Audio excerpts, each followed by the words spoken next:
अस्सलामुअलैकुम दोस्तों, क्रिकेट की ताज़ा तरीन अपडेट हासिल करने के लिए मेरे चैनल को सब्सक्राइब कर लें। इंग्लैंड के खिलाफ तीसरे टी20 के लिए पाकिस्तान की कौन सी प्लेइंग 11 खेलेगी? पाकिस्तान और इंग्लैंड के दरमियान तीसरा टी20 मंगल को कार्डिफ के सोफिया गार्डन में खेला जाएगा।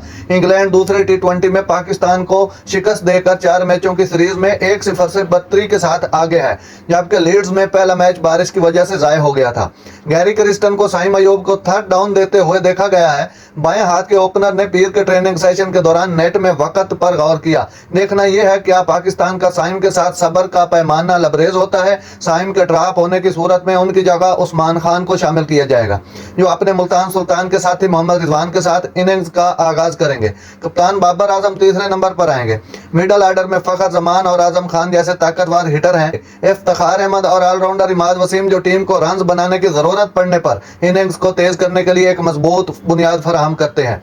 इम्कान है कि पाकिस्तान 4 रुकनी पेस अटैक के साथ जाएगा, जिसकी क़यादत शाहीन अफरीदी करेंगे और हारिस रऊफ, नसीम शाह और मोहम्मद आमिर इसकी हिमायत करेंगे। शताब खान ने पिछले मैच में 55 4 ओवर में देकर अपनी जगह तकरीबन खो दी है।